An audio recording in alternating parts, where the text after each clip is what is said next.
안녕하세요. 승리한사 가족 여러분, 오늘은 고린도전서 9장 1절에서 14절까지의 말씀입니다.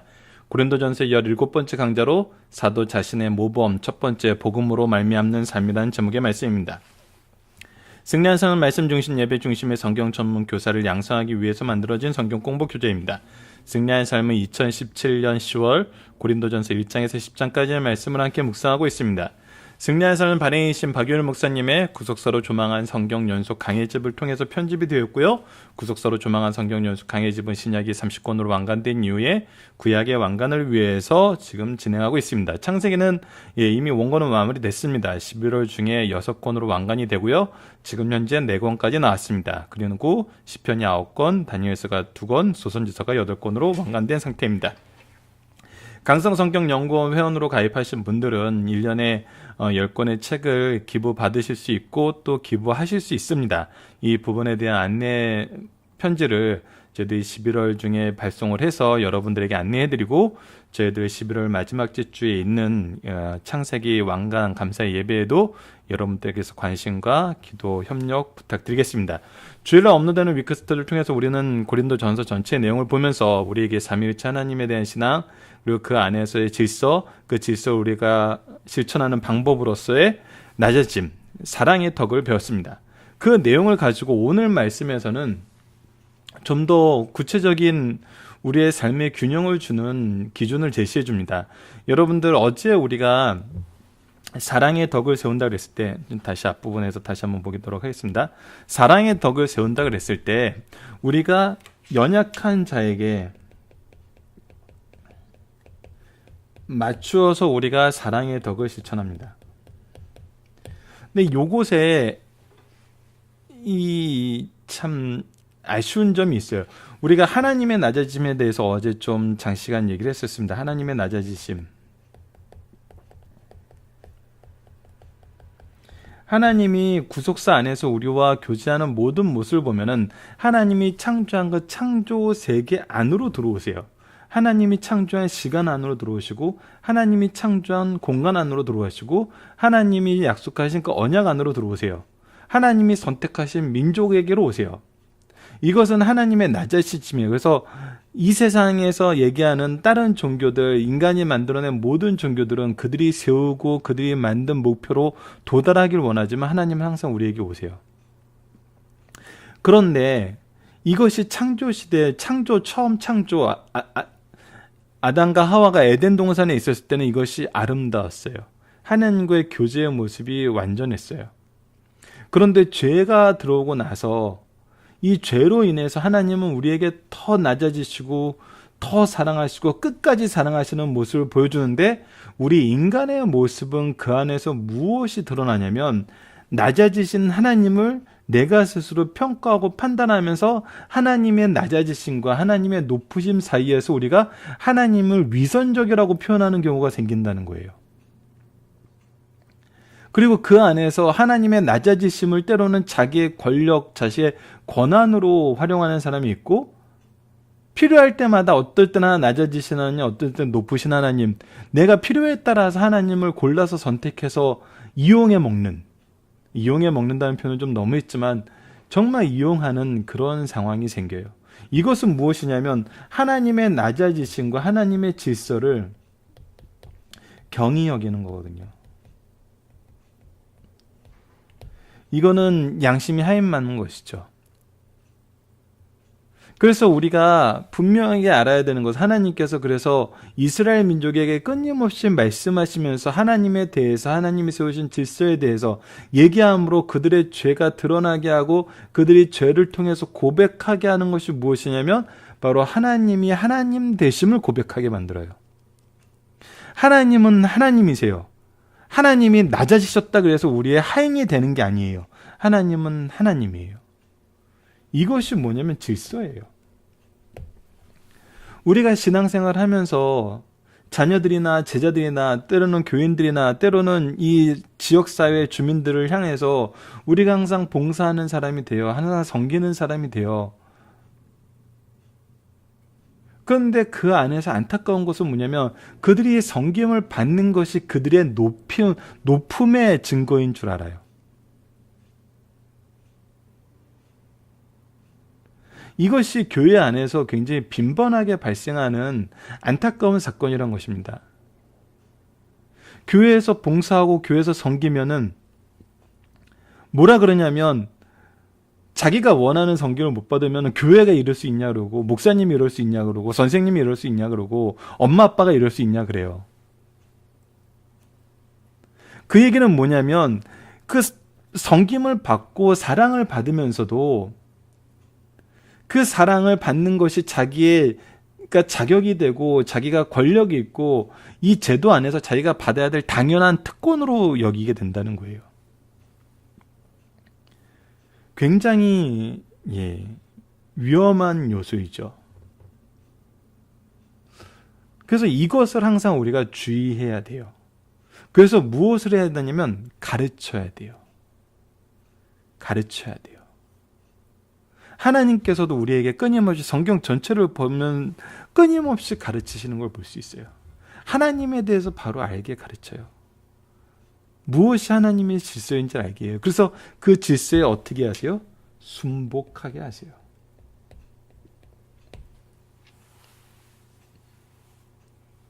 그래서 사랑과 항상 같이 오는 게 뭐냐면 공의입니다.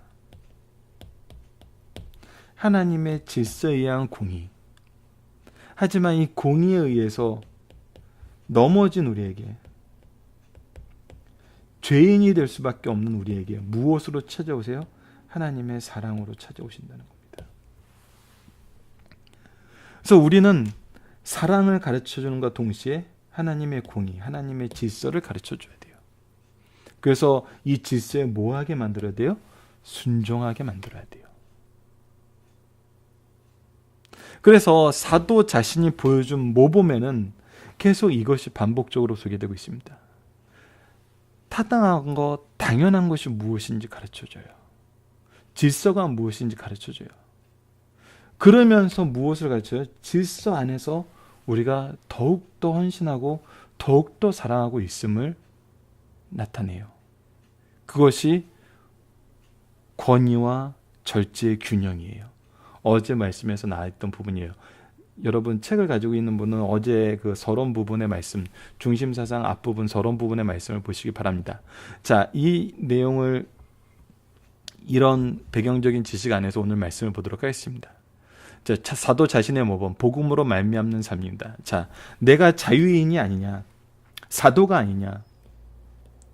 어제 말했던 대로 하나님 앞에서 자유로워요. 하나님이 세우신 이 창조의 질서를 알아요.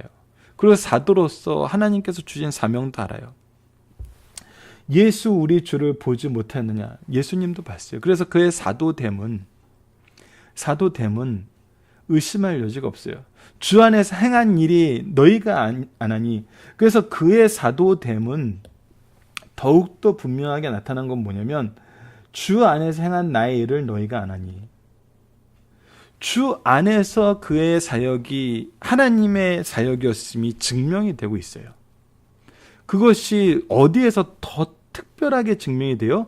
바울이 세운 이 고린도 교회에서 더 특별하게 증명이 돼요. 다른 교회는 이미 다른 사람이 세우는 교회를 든든하게 하기 위해서 가는 경우도 있었어요. 근데 고린도 교회는 어땠어요? 자신이 개척한 교회예요. 처음부터 바울의 가르침이에요. 그래서 하나님께서 바울을 통해서 어떻게 역사하시는지 정말 너무나 잘 드러난 그 교회예요. 그래서 이렇게 얘기합니다. 다른 사람에게는 내가 사도가 아닐지라도 너희에게는 사도니. 나의 사도됨은 하나님께서 너희들에게 분명히 보여줬는데 그게 무엇이냐면 나의 사도됨을 주 안에서 인친 것이 너희니라. 내가 사도 되었다고 증거가 된 것이 바로 너희라는 거예요. 하나님이 나를 통해서 이 구속의 역사를 이루시고 사도로서의 직분을 맡기셨음을 증명해 준 그 증거가 바로 고린도 교회의 영혼들이라는 거예요. 그래서 나를 비판하는 자들에게 변명할 것이 이것이니. 자, 바울에 대해서 뭐라고 비판하는니까? 바울은 지금 자비량으로 섬기고 있어요. 이 자비량으로 섬기는 것이 여러분들 아까 서론에서 냈다시피 정말 더 섬기는 거거든요. 더 섬기는 거예요. 근데 이것이 때로는 비난거리가 될 수 있어요. 그러니까 낮아짐과 사랑을 재단하고 평가하고 더 잘못된 방향으로 요구하면서도 그 요구가 받아들여지지 않으면 자기가 당연히 받아야 될 권리로서의 사랑과 섬김을 못 받았다고 평가하는 사람들이 있어요.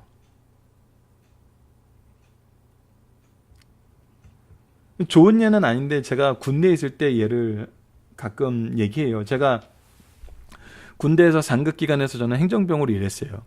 근데 연대 소속이었기 때문에 상급기관에서 행정병으로 일했고, 제 동기 중에 한 명이 하급기관인 대대에서 또 행정병으로 일했는데, 대대가 굉장히 훈련이 많은 대대였어요.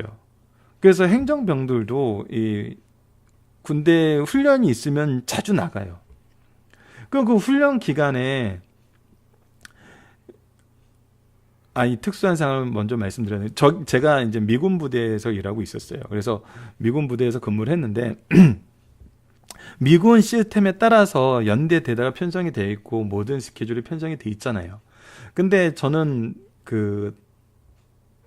이 카투사들만 모여 있는 한국군 그 행정병이었어요.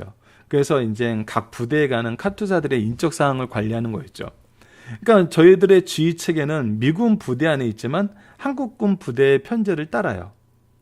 그래서 저희 연대 정도만 돼도 저희 이 섹션의 특수성을 인정해서 미군 부대에 있지만 철저하게 한국군의 편제에서 일을 해요. 근데 대대는 그러지 않아요. 대대는 이것이 섞여 있어요. 그래서 대대에 있는 제 동기 행정병이 훈련 기간이 되거나 어떤 특별한 그런 시즌이 오면은 이 행정 일을 해줄 수가 없어요. 일주일에 한 번 한 시간은 정례 보고가 비는 경우가 있어요. 그래서 제가 그 부분이 좀 안타깝고 동기이기 때문에 원래 대대에서 해야 되는 거를 제가 일부는 떼서 제가 좀 대신해 줬어요. 그러니까 동기니까. 그래서 동기가 훈련 나가면 힘들잖아요. 그래서 그걸 제가 한 반년 정도 도와줬어요. 근데 반년 정도 도와주고 나니까 이제 그 대대 쪽에 있는 사람들이 당연히 그 업무를 이제 우리 업무로 여기는 거예요. 그래서 제가 이제 저도 휴가를 나가고 저도 이제 일이 있어서 못하는 경우가 있을 수 있어서 이번 주에는 제가 이것을 도와드릴 수 없으니까 이제 그쪽에서 좀 이번 주에는 해서 올려 보내주세요. 그쪽에서 이번 주는 할만하죠. 그랬더니 막 화를 내는 거예요. 신경질을 내는 거예요. 왜 그거를 우리에게 맡기냐고. 그러니까 6개월 정도 친절을 베풀었더니 이제 그거는 자신들이 안 하고 그쪽에서 해야 되는 일이고 그것을 우리에게 맡기는 거는 우리에게 해를 주는 거라고 생각을 하는 거죠. 근데 우리가 이거는 이제 단편적인 예인데 사회에서도 굉장히 이런 일이 많아요. 그래서 검은 머리 짐승 걷어들이지 않은 거라는 그런 드라마에서 많이 인용하는 얘기처럼 우리가 아끼고 사랑했을 때 그 아끼고 사랑하는 것을 감사함으로 여기는 것이 아니라 그것을 자기의 권한으로 여기고 자기의 권력으로 여기는 사람들이 항상 생겨왔어요. 그것이 죄악의 본성이고 죄악의 무서운 부분이거든요. 사도 바울이 사도됨에 대해서 더욱더 섬기고 더욱더 수고하는 것에 대해서도 비난하는 자들이 있었다는 거예요. 그러니까 여러분들 그 비난의 모습은 여러분들이 영적인 정말 통찰력이 있으셔야 돼요. 무엇을 가지고 왜 비난하는 것인지 알아야 돼요. 아무리 낮고 아무리 섬기는 모습을 해도 비난이 없는 사람이 있을 수는 없어요. 왜? 그 사람에게도 비난거리가 있을 수 있지만 그 비난하는 사람 자체에게도 죄악의 요소가 굉장히 많기 때문에 우리는 이미 이 죄악에 노예된 상태에 있었던 사람들이었기 때문에 그래서 사도 바울도 변명을 합니다. 이 변명은 무엇이냐면 그런데 구체적으로 자기 형편에 자기에 대한 이것보다는 무엇으로 많이 드러나냐면 하나님이 세우신 질서적인 부분으로 계속 드러나요. 그러니까 하나님이 세우신 질서에 순복하고 있고 이 부분이 굉장히 해결 방안에서 계속적으로 고린도전서에서 강조되고 있는 거거든요. 인간 대 인간으로 해결하려고 하면 해결이 안 돼요. 해결하려다가 문제가 더 커져요. 그래서 아이 싸움이 어른 싸움 된다는 얘기가 있잖아요. 이게 안 돼요. 그래서 항상 우리는 그 사이에 누굴 둬야 되냐면 그리스도를 둬야 돼요. 하나님을 둬야 돼요. 그래서 우리가 우리의 얘기를 하고 우리의 신원에 대해서 변명하는 것이 아니라 하나님의 질서에 대해서 얘기를 하는 거예요. 하나님에게 향하게 하는 거예요. 나도 하나님으로 가고 상대방도 하나님을 향하여 가게 하는 거예요. 나도 예수 그리스도를 보고 상대방도 예수 그리스도를 보게 만드는 거예요. 이것이 교회 안에서 해결하는 정말 가장 좋은 해결책이라는 겁니다. 그래서 교회에 위기가 있었을 때 지혜로운 목사님들은 어떻게 해요? 더욱더 말씀에 들어가세요. 말씀도 더욱더 성경 위주로 더욱더 많은 성경 말씀을 같이 나누는 걸로. 그래서 하나님의 질서를 회복하는 거. 이것이 해결 방안이라는 거죠. 우리가 이 예를 어디서도 봤어요. 창세기에서도 이삭이 죄악을 계속 생각해낼 수밖에 없는 그 상황에 있을 때 야곱을 불러서 이 문제의 해결을 무엇으로 해요? 하나님이 아브라함을 통해서 주셨던 이삭에게 계승하게 하셨던 그 언약을 기준으로 야곱이 그 언약을 계승할 자로 살 것을 얘기를 해요. 그랬을 때 어떻게 됐어요? 하나님이 회복시키셨어요. 사람들이 누구의 일하심을 보게 됐어요? 하나님의 일하심을 보게 됐어요. 누구를 인정하게 돼요? 하나님의 역사하심을 인정하게 됐어요. 자, 오늘도 동일한 거 한번 봅시다. 우리가 먹고 마실 권리가 없겠느냐? 우리가 다른 사도들과 주의 형제들과 게바와 같이 믿음에 자매된 아내를 데리고 다닐 권리가 없겠느냐? 우리가 결혼할 권리가 없어서 결혼 안 하는 것이 아니잖아요. 그 사도적인 예로 베드로는 같이 아내를 데리고 같이 다녔거든요. 어찌 나와 바나바만 일하지 아니할 권리가 없겠느냐? 때로는 쉬고 때로는 휴식이 필요하고 휴식을 할 수 있어요. 휴식을 해야 돼요. 엄밀히 말하면. 근데 휴식을 하는 걸로 욕을 해요. 쉬는 걸로 욕을 해요. 이것은 사도들 사이에서도 형평성에 맞지 않는다는 거예요. 이거 사회적인 거예요. 누가 자기 비용으로 군복무를 하겠느냐. 일반 사회에서도 봐라. 누가 군복무를 하는데 자기 돈을 내고 군복무를 하느냐. 군복무를 하는 것은 국가에서 녹봉을 받기 위한 것인데 누가 포도주를 심고 그 열매를 먹지 않겠느냐. 내가 포도나무를 심어서 내 포도원인데 내가 그 포도나무의 열매를 먹는 것이 어떻게 나에게 죄가 되겠느냐. 누가 양떼를 기르고 그 양떼의 젖을 먹지 않겠느냐. 내가 사람의 예대로 이것을 말하느냐. 율법도 이것을 말하지 아니하느냐. 사람의 일반적인 사회적인 법에서도 이렇게 얘기하고 사도들의 관례도 그랬었고 성경에서도 어떻게 했냐면 내가 사람의 예대로 이것을 말하느냐. 율법을 이렇게 말하느니라. 모세의 율법에 곡식을 밟아 떠는 소에게 망을 씌우지 말라 기록하였으니 하나님이 어찌 소들을 위하여 염려하심이냐. 일하는 소들이 자기가 필요하고 자기가 먹고 싶을 때 먹어야 일을 하죠. 그래서 오로지 우리를 위해서 말씀하심이 아니냐. 하나님께서 이렇게 짐승에 대해서도 얘기하는 건 뭐냐면 하나님의 일을 하는 사람들에 대해서 어떻게 해야 됨을 알게 하시기 위해서 말씀하셨다는 거예요. 과연 우리를 위해서 기어덕한 것이니 밭 가는 자는 소망을 가지고 갈며 곡식 떠는 자는 함께 얻을 소망을 가지고 떠는 것이라. 그래서 우리가 일을 함은 우리가 너희들을 섬기면 우리가 사랑의 덕을 실천함은 너희들이 받을 권한을 얘기하는 것이 아니고 너희들이 우리를 평가하고 너희들의 기준대로 우리에게 요구할 수 있다는 것을 얘기하는 것이 아니라 하나님께서 주신 소망을 가지고 일하게 하심이라는 것을 보여준다는 것이에요.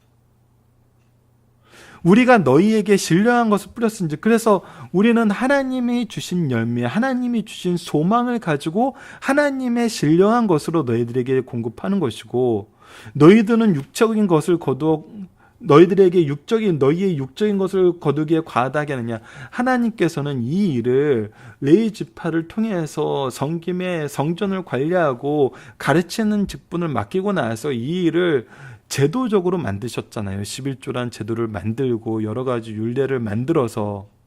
근데 이것이 어떻게 너희들에게 과하다 하겠느냐. 다른 이들도 너에게 이런 권리를 가졌거든 하물며 우리일까 보냐. 더군다나 고린도 교회는 어떤 교회냐. 바로 하나님께서 사도 바울을 통해서 직접 설립하게 하신 그 교회가 아니냐. 하나님 안에서 우리가 사도와 성도로서 연합함의 증거가 되는 교회가 아니냐. 근데 이것이 어떻게 너희들에게 평가와 비판의 대상이 되고 너희들이 이것으로 분란을 일으키고 분열을 하는 내용이 될 수 있느냐. 그런데 우리는 지금 어떻게 하고 있다. 그러나 우리가 이 권리를 쓰지 않고 범사에 찾는 것은 너희들이 내가 안 받는 것도 문제가 되고 받는 것도 문제가 되고 그 가운데서 서로 싸우고 있는데 받는 거는 하나님이 세우신 질서 안에서도 사회적인 통념 안에서도 사도들의 전통 안에서도 문제되는 것이 없는 것이고 그것은 질서적인 것인데 내가 안 받는 이유는 뭐다? 그리스도의 복음에 아무 장애가 없게 함이로다. 더 정확하게 얘기하면 뭡니까? 어제 말씀과 연결해서 너희들이 아직 연약한 상태에 있기 때문이란 거예요. 너희들이 아직 연약한 상태에 있다. 너희들이 연약하여서 지금 무엇도 모르고 무엇도 모른다. 하나님의 지식도 모르고 하나님의 사랑의 덕도 모른다. 그래서 내가 일하는 것은 너희들의 연약함을 돌보고 이 복음 위에서 헌신하는 것이지. 너희들이 이것을 알아야지. 이것을 모르고 다투고 분열하고 비범하고 비판하고 가르치면서 떠나는 것이 합당하느냐? 그렇지 않다. 13, 14절 봅시다. 성전에서 일을 하는 이들은 성전에서 나는 것을 먹으며 제단에서 섬기는 이들은 제단과 함께 나누는 것을 너희가 알지 못하느냐. 이와 같이 주께서도 복음 전하는 자들이 복음으로 말미암아 살리라 명하셨느니라. 그럼 너희들은 질서가 무엇인지 알아야 되고 사랑의 덕으로 우리가 너희들을 어떻게 섬기고 있는지 알아야 된다는 거예요. 이것을 인정하고 이것이 무엇인지 깨달아야 된다는 거예요. 그렇지 않으면 방종하고 망종한다는 거예요. 우리가 사랑의 덕과 함께 항상 가르쳐야 되는 것이 바로 이 부분입니다. 이 부분이에요.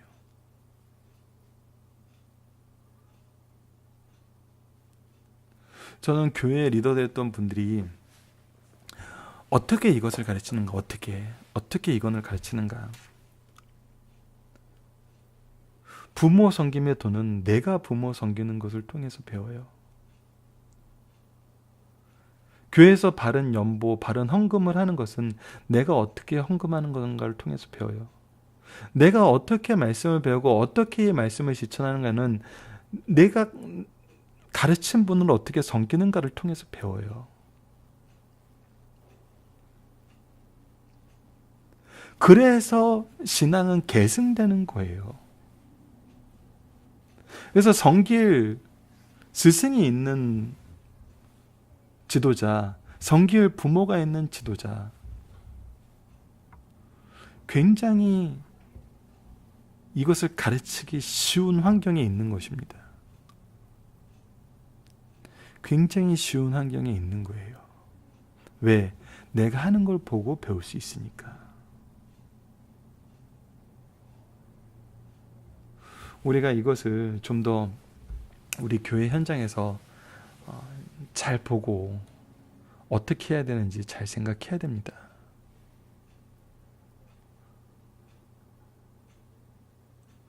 제가 지금 현재 백석에서 석박사 통합과정으로 공부를 하고 있는데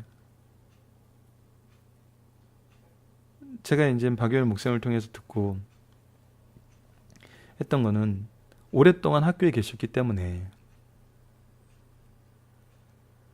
학교에 있을 때는 도움도 받고 존경도 해서 전 누구누구의 제자입니다라는 얘기를 되게 많이 하는데 이제 졸업을 하고 목회 현장에 가서 좀 크게 목회를 하면은 나중에는 전 누구누구의 제자입니다라는 얘기를 안 한대요. 왜? 자기가 낮아지는 것 같고 자기가 부족해 보일까 봐.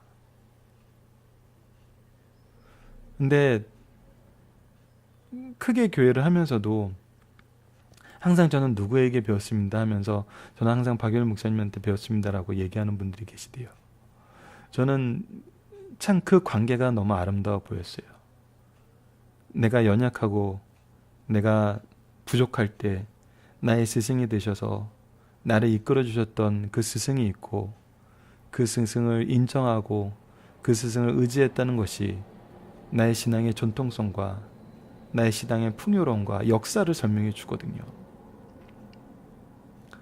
그래서 솔직히 제가 외부에서 이제 교회 현장에서 만났던 몇몇 목사님 중에 꼭 만나고 싶은 스승으로 섬기고 싶은 목사님이 있어서 일부러 제 전공 과목이 아닌데도 들어가서 수업을 들었어요.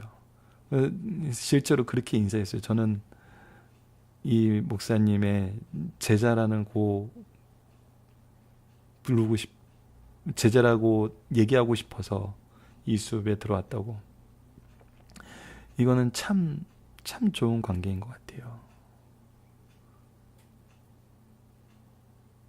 근데 이것을 부정하려 그러면은 참 안타까운 거죠. 하나님께서 우리에게 주신 그 은혜의 풍요로움, 이 역사 속에서 있는 이 은혜의 풍요로움을 본인이 거절하는 거거든요. 그래서 이 부분은 우리가 잘 볼 줄 알아야 됩니다. 성도들도 그런 경우가 있어요. 어렸을 때는 우리 목사님이 최고라고 생각을 했는데 좀 이제 청년이 되고 장년이 되니까 유능하고 유명한 목사님들 많이 있거든요. 그것은 뭔가 다른 것 같거든요. 그래서 그쪽으로 떠나가시는 분이 있고 그쪽으로 참 하는 게 있는데 안타까운 것은 그러면서 과거를 부인한다는 거예요. 근데 그건 되게 어리석은 거예요. 제 입장에서도 누군가 저에게 와서 신앙의 상담을 하고 신앙의 내용을 보는데 제가 어느 분의 교회에서 신앙생활하고 어렸을 때 어떻게 교육을 받았습니다 하면은 저는 이분이 그분에게서 어떤 신앙과 어떤 교육을 받고 어떤 양육을 받았겠구나 알면서 이분을 더 풍요롭게 볼 수 있거든요. 근데 철저하게 거부하고 철저하게 가려면은 오히려 교제의 끈은 더 깊어지기 힘들어요.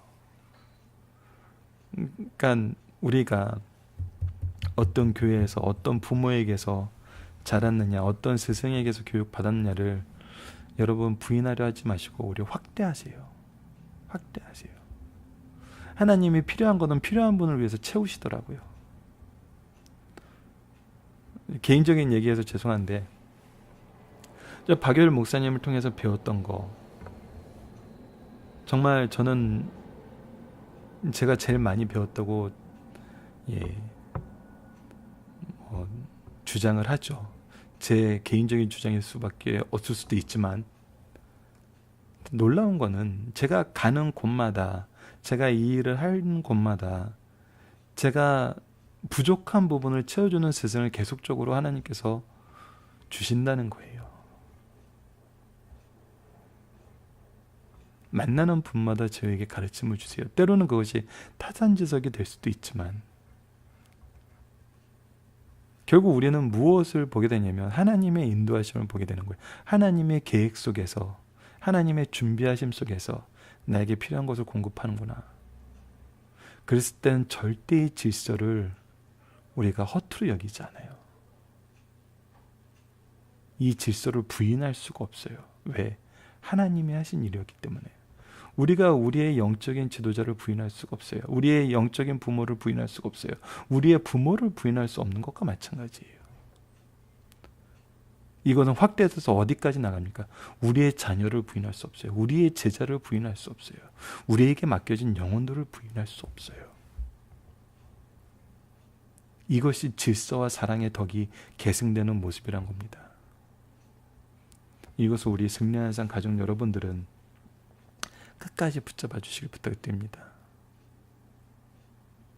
자, 본문 묵상을 보도록 하겠습니다. 바울의 사도됨은 무엇을 입증하느냐? 하나님이 사도 바울을 통해서 고린도 교회에 어떻게 역사하셨는가를 통해서 나타났어요. 아마 목회자로서는 가장 아름다운 모습일 거예요. 나의 목회자됨은 누가 증명하느냐? 내가 신무한 그 교회, 그 성도들에 의해서 드러난다고 얘기할 수 있을 때 아마 가장 아름답고 가장 복된 목회자가 아닐까 생각합니다. 자, 사도 바울의 보수를 받을 권리는 실제적인 예는 무엇입니까?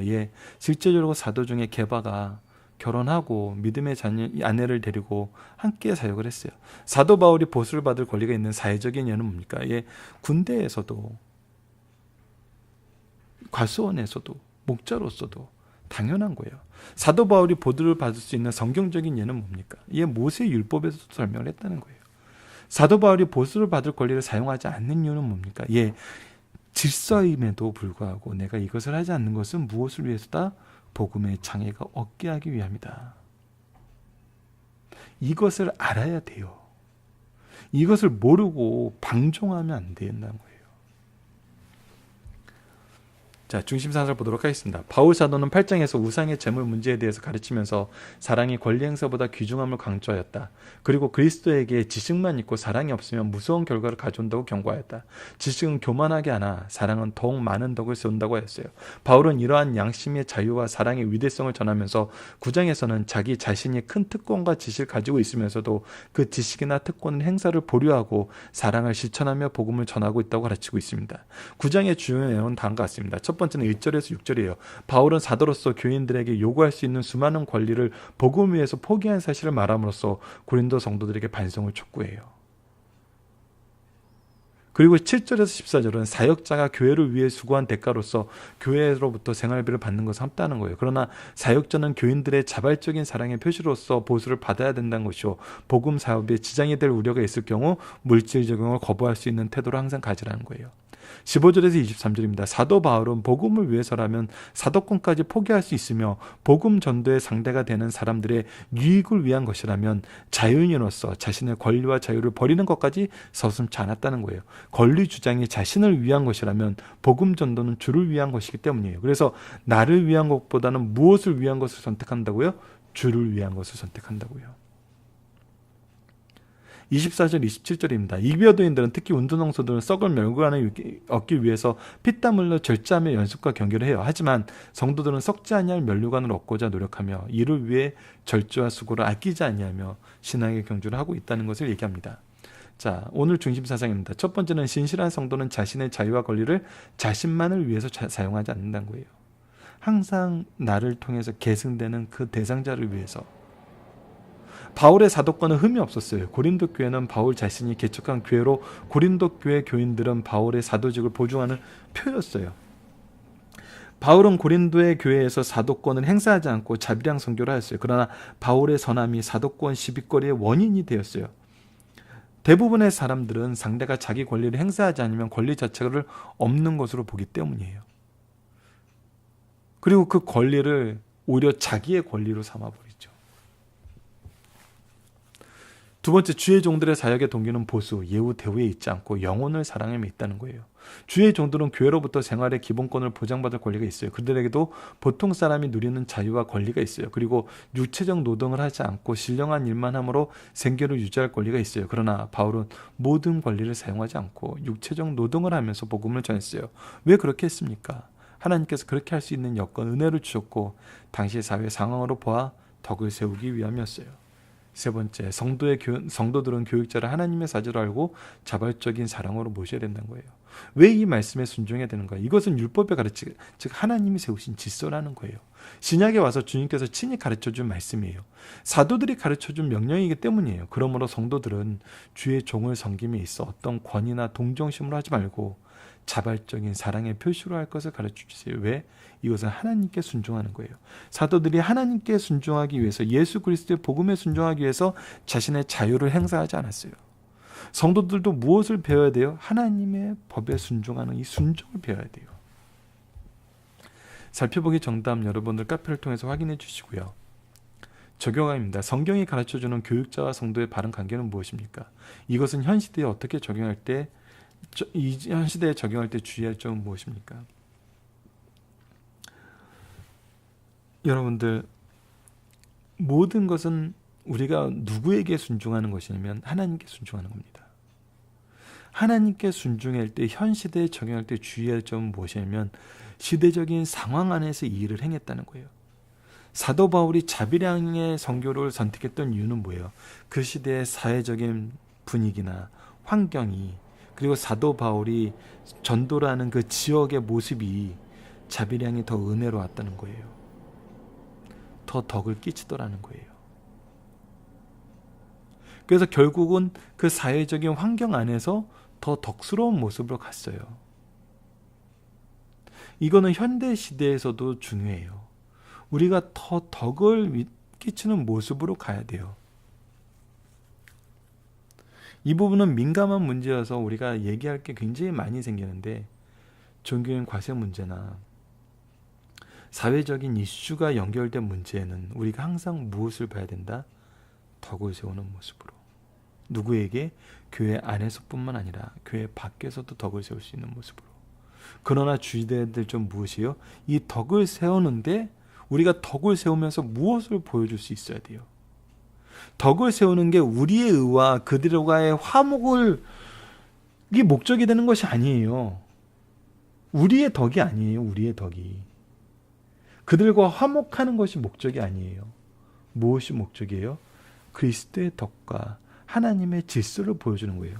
이 그리스도의 덕과 하나님의 질서는 하나로 정말 하모니를 이루어요. 균형을 이루어요. 그래서 우리는 이것을 세상에 보여주는 거거든요. 우리의 덕이 되어서도 안 되고 그들과의 화해가 중심이 되어서는 안 돼요.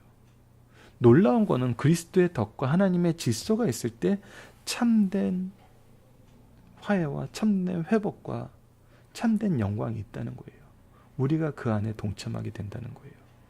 그런데 이것을 가리고 세상을 보고 할 때는 정말 이게 가려져요. 그리고 여기에서 무엇이 생겨요? 오히려 분쟁이 생겨요. 말씀을 기초로 기도하기를 통해서 마치겠습니다. 하나님, 성도로서 우리가 복음을 전하는 주의 종들을 하나님이 세우신 합당한 질서 안에서 영적인 부모로 스승으로 바로 모시게 하시고 전하는 말씀을 하나님의 말씀으로 받아 교회의 질서를 바로 세우게 하여 주시옵소서. 그리고 우리가 배운 바를 전할 때는 모든 것을 복음을 위해서, 복음의 확장을 위해서 주의 역사하심에 따라 결단하고 행동하게 하여 주소서. 그래야 복음을 위해서 약속하신 모든 것을 이루시는 하나님의 공급하심이 교회와 가정에 가르치는 자와 배우는 자들 모두에게 풍성히 임하게 하여 주소서. 예수님 이름으로 기도드립니다. 아멘.